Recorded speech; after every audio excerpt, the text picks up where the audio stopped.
Burkina Faso fin prêt pour accueillir Emmanuel Macron à Ouagadougou. Le chef de la diplomatie burkinabé et le porte-parole du gouvernement font le point des préparatifs de cette visite officielle du chef de l'État français à la presse. Les deux ministres invitent les Burkinabés à réserver au chef de l'État français un accueil chaleureux digne de la tradition africaine. Et puis la commission d'enquête parlementaire sur le système éducatif burkinabé révèle de nombreuses insuffisances dans l'enseignement au Burkina Faso.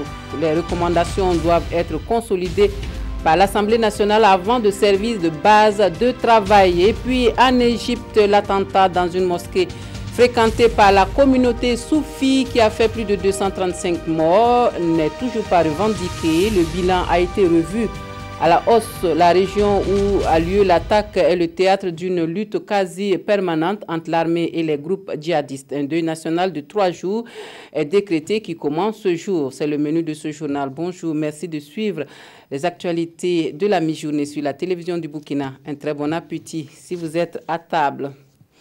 Cela dit, le Burkina Faso se prépare à la venue du président français Emmanuel Macron. À 48 heures de cette visite officielle, les organisateurs se disent prêts à accueillir l'hôte de marque avec tous les honneurs. Le ministre des Affaires étrangères et celui de la communication, porte-parole du gouvernement, font le point des préparatifs et déclinent le programme officiel de cette visite du chef de l'État français à la presse Alpha Bari. Et Rémi Fulgence d'Anginou invite les Burkinabés à taire leurs divergences pour réserver un accueil digne de la tradition africaine au président Macron. Le compte-rendu du point de presse avec Rasmane Zoundi et Pascal Kané. C'est un grand honneur pour le Burkina Faso d'accueillir le président français en visite officielle de 72 heures au Burkina Faso. C'est un fait rare, une marque d'attention pour le Burkina Faso qui séduit par son niveau de démocratie selon le ministre des Affaires étrangères. Et le gouvernement burkinabé met tout en œuvre pour que cette visite soit une réussite. Comme en France, par exemple, on fait des accueils aux invalides, nous allons faire l'accueil au palais de Kossiam au lieu que ce soit à l'aéroport. L'accueil officiel donc sera quelque chose d'inédit et de magnifique. Et puis il y aura les entretiens entre les deux chefs d'État. Le discours à l'université de Ouagadougou est un clin d'œil à la jeunesse africaine, puisqu'à l'université, le président français s'adressera à tous les jeunes africains. Un moment historique qui campe les décors de la politique française en matière de jeunesse. Et cette fois-ci, c'est un jeune président qui s'adresse à la jeunesse. C'est pourquoi les deux ministres invitent les Burkinabés à mettre l'intérêt supérieur de la nation en avant pendant cette visite. Nous avons des éléments de valeur culturelle sur lesquels il est important de s'arrêter et que quelles que soient nos divergences, puissent être politiques, il y a quand même un minimum sur lequel on doit être d'accord, c'est l'accueil de l'étranger chez nous. Après, les points de vue divergents, l'expression de nos antagonistes politiques ne doit pas venir quand même entacher cela. Et ce n'est pas la première fois. Il y a eu un président français qui a été ici déjà en visite officielle. C'était du temps de Thomas Sankara. Il n'a pas été rejeté, il a été bien accueilli.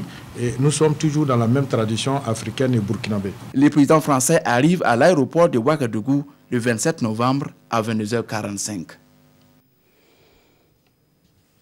Et ce communiqué pour poursuivre, le ministre de l'Éducation nationale et de l'alphabétisation informe les parents, les enseignants, les élèves et toute la communauté éducative de la commune de Ouagadougou que les établissements secondaires, publics, privés sont fermés les lundis 27 et mardi 28 novembre 2017. Les cours reprennent le mercredi 29 novembre 2017. C'est signé Jean-Martin Koulibaly, ministre de l'Éducation nationale et de l'alphabétisation.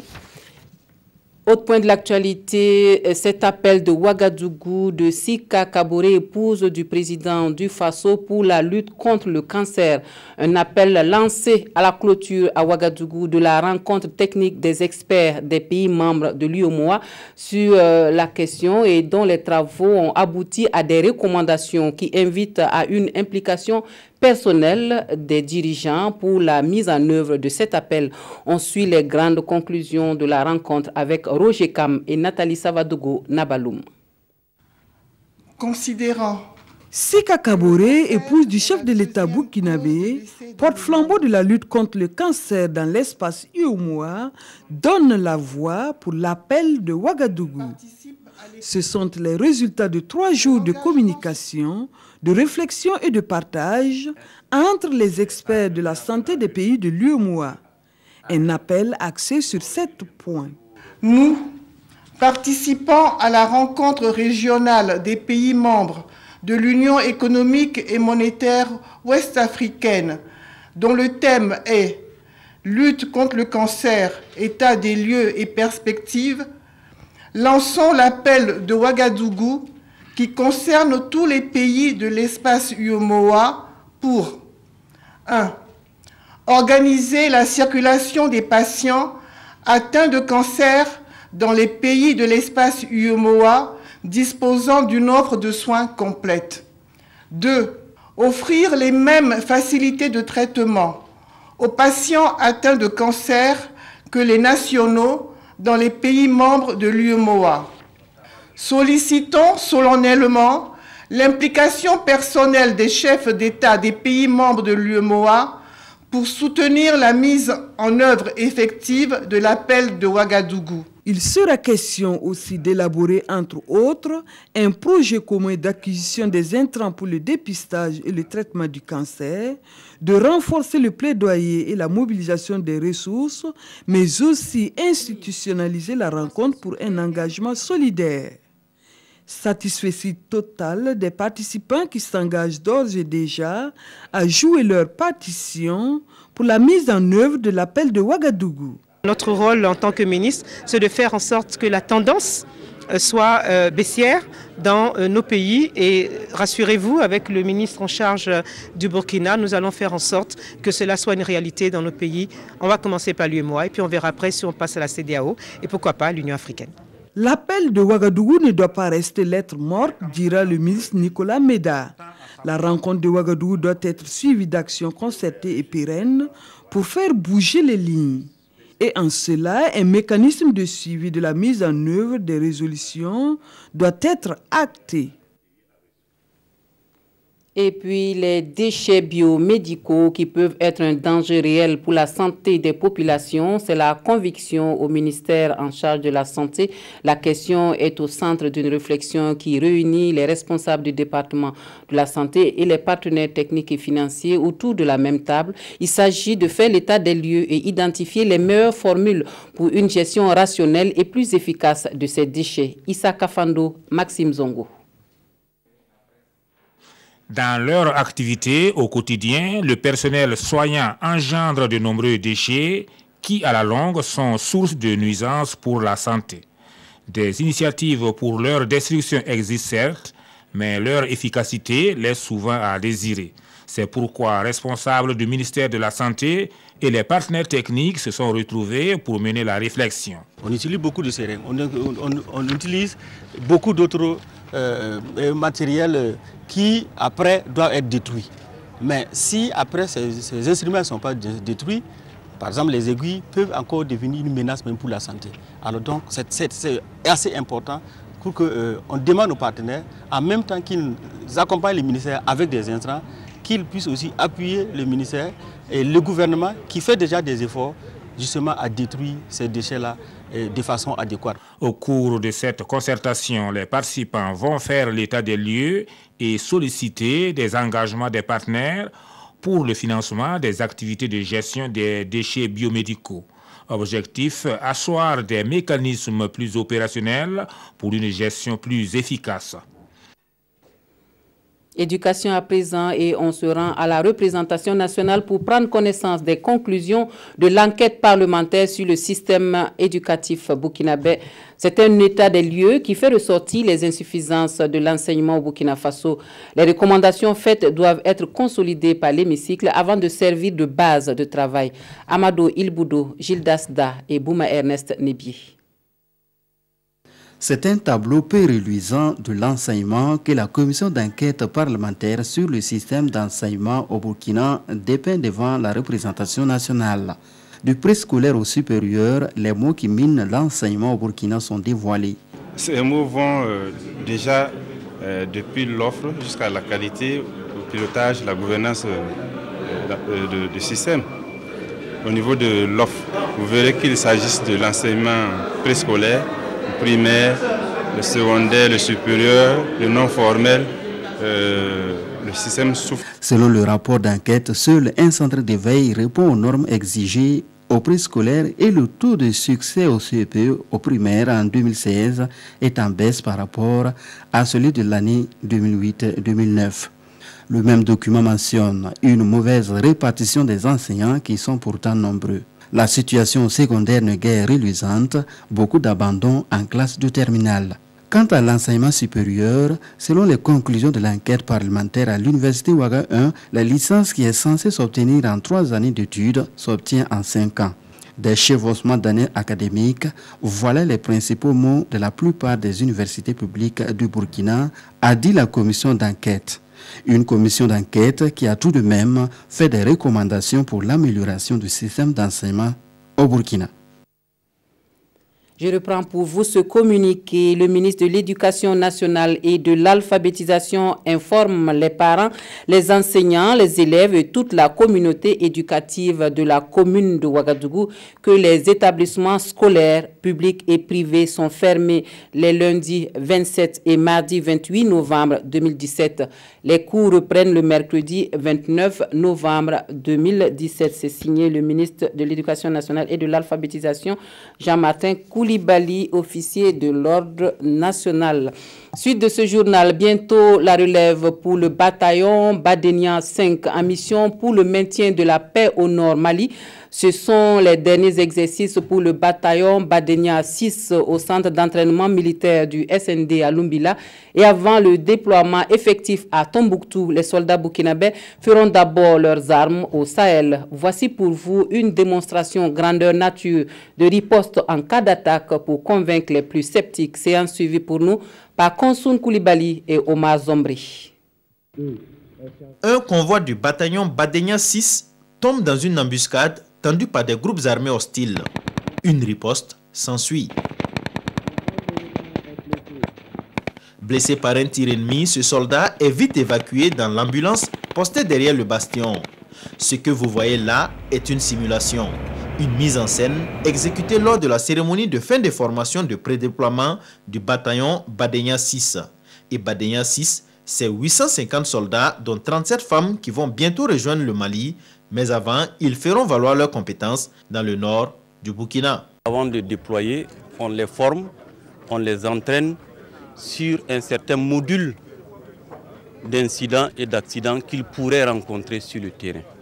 On a inscrit aussi, ayant des unités qui sont au nord, avant d'aller à l'extérieur, qu'on fasse un peu la preuve de ce qu'on a appris sur le territoire national avant d'être déployé. 10 mois, c'est le temps qu'a duré cette formation. Un temps qui n'a pas été de tout repos pour ces hommes, ces femmes. Et je peux vous avouer que de Lumbila à Zignari, en allant jusqu'à Mortedo, en revenant ici à Kamboinsin, j'avoue que nous avons beaucoup appris. C'est des apprentissages purement militaires. Ces apprentissages purement militaires ont été rendus possibles grâce aux États-Unis d'Amérique. Et le meilleur reste à venir. On va contribuer 60 millions de dollars en titre bilatéral pour les 5 pays de G5 Sahel. Parmi ces 60 millions de dollars, on va contribuer 30 millions ici au Burkina Faso. En plus de cela, les États-Unis d'Amérique envisagent augmenter la capacité d'accueil du centre d'entraînement du SND, le Service national pour le développement. Quant au bataillon Badenia 6, c'est probablement en janvier qu'il déposera ses valises au Mali, à Tombouctou. Une question à présent, les Burkinabés connaissent-ils réellement les couleurs et les symboles du pays? On remarque des erreurs dans l'utilisation du drapeau et l'on pourrait se demander si c'est de l'ignorance ou un manque d'attention. Dans tous les cas, le ministère en charge des droits humains prend le taureau par les cornes pour attirer l'attention des Burkinabés à un plus grand respect des couleurs et des symboles ainsi qu'un sens élevé du patriotisme. Urbain Benito Somé, Bouma Ernest Nebi. Sens et portée des couleurs et des symboles de la nation, c'est le thème de ce panel. Une conférence publique dont l'objectif est d'amener les Burkinabés à avoir plus de respect et de considération pour les armoiries du Burkina qui caractérisent le pays des hommes intègres. Les couleurs et les symboles de notre nation traduisent l'histoire de notre peuple. Alors, ils sont le signe de notre souveraineté nationale. Ils incarnent des valeurs. Ce sont des valeurs d'intégrité, des valeurs de solidarité, des valeurs d'unité, des valeurs de responsabilité, des valeurs de dignité. Ce sont ces valeurs-là qui sont portées par les couleurs et les symboles de notre nation. Respecter les valeurs, respecter les symboles, respecter les couleurs de la nation, c'est respecter la nation elle-même. Le thème est abordé par deux panélistes. Le grand chancelier des ordres burkinabés qui a la charge d'entretenir le public sur le sens des symboles et la montée des couleurs, et le professeur Albert Ouedraogo sur l'histoire des symboles et l'attitude des Burkinabés face à ces symboles.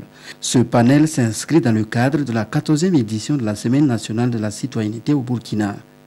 Une manifestation dont l'objectif est de faire connaître aux citoyens leurs droits et devoirs, de renforcer la culture du civisme et de préserver la paix au Burkina. Les projets et programmes innovants sélectionnés par le Fonds national de la recherche et de l'innovation, les porteurs de ces projets doivent passer par une formation sur les techniques de rédaction en vue d'un ultime examen de passage. Et sur les 10 projets, 3 seront retenus à l'issue de la formation. L'intensification agricole, l'utilisation des bactéries dans les sols et la technologie sont les domaines de prédilection des 10 projets. Urbain Benito Sommet, Estelle Judith Assogba. Ces chercheurs, innovateurs et agriculteurs sont porteurs de projets. Des projets au nombre de 10, tous sélectionnés par le Fonds national de la recherche et de l'innovation, FONRID. Ils prennent part à cette session de formation pour bénéficier d'un appui conseil des experts en vue d'améliorer leurs projets. On a quelqu'un, un groupe, une NGO, une ONG qui veut développer une technique agricole, mais qui n'a pas l'occasion de valider le gain espéré par un process scientifique. Où va-t-il trouver des scientifiques? Nous voulons les trouver sur un campus comme celui-ci. A l'inverse, un jeune chercheur, il y en a plein, met son résultat dans le tiroir parce qu'il ne sait pas comment le développer et comment profiter de son résultat. Peut-être même qu'il n'a pas l'imagination. C'est un peu ce qu'on veut essayer d'initier ici avec le FONRID et avec l'ANVAR, une utilisation des travaux de recherche et montrer aux jeunes chercheurs que c'est possible, c'est faisable et c'est bénéfique. Ces projets ont trait à l'intensification agricole, à l'utilisation des bactéries et à la technologie. Au cours de cette session, ils vont présenter leurs projets sous forme de speech. Mais ce processus-là n'est pas que pour ces 10 projets. Nous voulons véritablement, avec l'ANVAR et le FONRID, avoir un impact significatif pour le développement de ces projets pour le Burkina Faso. Sur ces 10 projets améliorés, 3 seront retenus à l'issue de la formation pour être ensuite suivis par des équipes de recherche. Et au bout d'un an, le meilleur des 3 sera primé par le FONRID. Et le club des journalistes pour la nutrition s'engage dans un combat, celui de la confirmation du droit à l'alimentation dans la nouvelle constitution en cours de validation. Des actions sont envisagées dans ce sens et le club sollicite le soutien de la presse. Sa conviction étant que le 4e pouvoir pourra servir donc de canal pour sensibiliser les populations et mener des plaidoyers auprès des décideurs politiques. Yacouba Gamene, Yolande Lompou. Flambée des prix, déficit alimentaire, inondations, conflits fonciers, autant de difficultés auxquelles font face les populations au quotidien. Face à cette situation, un premier pas a été franchi avec l'inscription du droit à l'alimentation dans l'avant-projet de constitution. Le club des journalistes pour la nutrition et la sécurité alimentaire fait du maintien de ce droit dans la nouvelle constitution en cours de validation son combat. C'est l'instrument juridique qui permet aux individus comme aux populations de pouvoir le revendiquer si une fois ils se sentent lésés. Pour que le droit à l'alimentation soit réalisé, il faut qu'il y ait l'accessibilité financière et physique des vivres pour tous. Il faut qu'il y ait la disponibilité. Il faut aussi qu'il y ait l'adéquation. Parce que l'adéquation renvoie au caractère sain de la nourriture. Et que ça réponde aux besoins de leur santé. Le droit à l'alimentation est un droit vital. Selon une étude menée par la FAO en 2015, une personne sur 9 souffre de la faim dans le monde. Pour l'effectivité de l'application de ce droit, un accent particulier est mis sur la sensibilisation et le plaidoyer. Et l'ONG japonaise Hunger Free World, présent au Burkina Faso depuis 2005, les soutient dans cette lutte. Nous allons à Manga maintenant pour le lancement des activités des mutuelles sociales et du produit Here dans 6 communes de la province du Zunwego. La mise en œuvre des mutuelles de santé est un tremplin pour l'effectivité de l'assurance maladie dans la région du Centre-Sud et c'est l'ONG ASMAD qui lance les activités en collaboration avec l'association Zakla Yilimde de Manga. Paul-David Bambara, Kadi Sanogo. Malgré les efforts du gouvernement burkinabé et ses partenaires, les couches sociales les plus défavorisées accèdent difficilement aux soins de santé. C'est pour accompagner la politique de l'État dans le domaine de la santé que l'ONG ASMAD, en collaboration avec l'association Azli de Manga, a mis en place des mutuelles sociales et lancé le produit RE dans 6 communes de la province du Zunwego. Il s'agit des communes de Manga, Binde, Béré, Nobéré, Gogo et Giba. C'est par des mécanismes comme les mutuelles que les populations pourront, quand on a un malade dans une famille, se rendre dans un centre de santé sans trop de préoccupations parce qu'on sait au moins que quand on aura une ordonnance ou un examen à faire, sa mutuelle va intervenir. Donc c'est aussi pour contribuer à améliorer l'accès aux soins, améliorer les conditions de vie des populations. Cette initiative de l'ONG ASMAD a été bien accueillie aussi bien par le premier responsable de la province que par les bénéficiaires. Ça va nous aider beaucoup, ça va nous soulager beaucoup. Nous sommes des villages très reculés. Moi je pense qu'avec la mutuelle, notre santé sera vraiment facile. Quand on connaît en fait le degré de paupérisation des populations, on ne peut que s'en réjouir parce qu'il y a des facilités de paiement. Par exemple, 100 francs au jour le jour. Je pense que c'est vraiment bien. Et aussi, on peut rester chez soi et on souscrit. Le produit RE ou bonheur en langue nationale Djoula, qui a été lancé à l'occasion, est une innovation pour ces populations qui vont bénéficier des prestations de la mutuelle de santé. Pour souscrire, les frais d'adhésion sont compris entre 4 500 et 5 500 francs CFA par an via le réseau Orange Burkina. Et puis un mot de culture, et on parle cinéma avec le dernier long métrage de Missa Ebié. La raison du plus fort, c'est le titre du film, dénonce l'état de la société actuelle et s'attaque à des mots tels la corruption et la malgouvernance. Le cinéaste dit adieu aux cinéphiles avec cette dernière réalisation projetée jeudi dernier à Ouagadougou. Adama Guiti, Nathalie Savadougou, Nabaloum. Tu ne sais pas que voir un bon bâtiment de bonheur porte malheur. Je vais vous écraser tous comme des punaises. Insolence, malhonnêteté et maltraitance, ce sont entre autres les conduites de certains riches que Missa Ebié dénonce à travers son film La raison du plus fort. Une fiction qui étale au grand jour les tristes réalités d'un quotidien pas si imaginaire que cela. Notre devoir, c'est d'observer autour de nous et de critiquer ce qui se passe autour de nous, pour que les gens, bon, ce qui est mauvais qu'ils abandonnent, ce qui est bon qu'ils continuent sur ce chemin. Et donc c'est une critique des petits bourgeois, des gens qui ont l'argent, qui se croient tout permis, qui veulent continuer de s'enrichir, qui rapatrient leurs fonds à l'extérieur, qui ne payent pas les ouvriers, qui briment les pauvres. À travers cette mise en scène, le réalisateur qui dit ici tourner son dernier long métrage espère toucher le plus grand nombre de personnes afin d'inciter au changement. Le message véhiculé par le film semble trouver un écho favorable au sein des cinéphiles. Je trouve d'abord que c'est un très beau film qui est surtout une leçon d'humilité pour l'humanité. Dans un continent comme l'Afrique, on a beau avoir l'argent, mais le respect d'autrui prime surtout. Et c'est surtout la leçon que ce film-là vient de nous donner. Dans la vie, on peut avoir l'argent et puis être humble et puis cohabiter avec les gens qui n'en ont pas. Et je trouve que c'est une belle leçon de vie et en regardant le film, on apprend beaucoup. Ce film qui, pour des raisons financières, n'a pas pu compétir au FESPACO 2017 est enfin disponible et est en diffusion dans les salles de cinéma du Burkina Faso.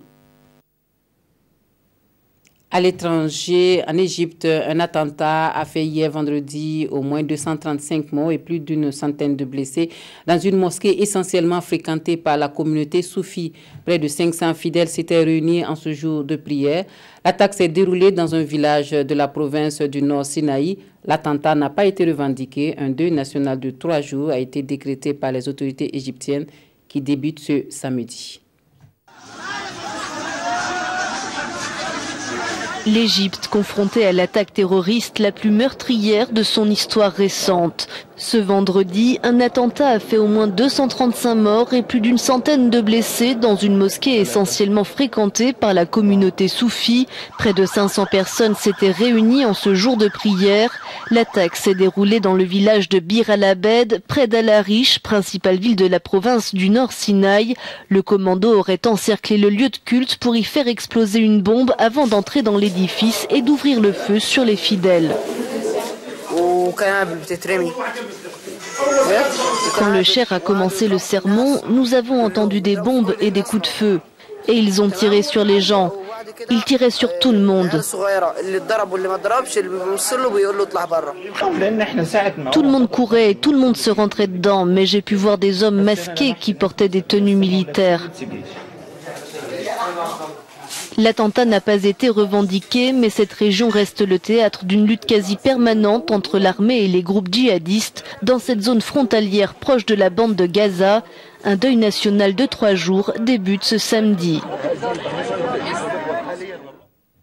Voilà, on s'arrête ici pour les informations de cette mi-journée. Mais avant de nous séparer, je reprends pour vous ce communiqué. Le ministre de l'Éducation nationale et de l'alphabétisation informe les parents, les enseignants, les élèves et toute la communauté éducative de la commune de Ouagadougou que les établissements scolaires publics et privés sont fermés les lundis 27 et mardi 28 novembre 2017. Les cours reprennent le mercredi 29 novembre 2017. Merci de nous avoir reçus chez vous.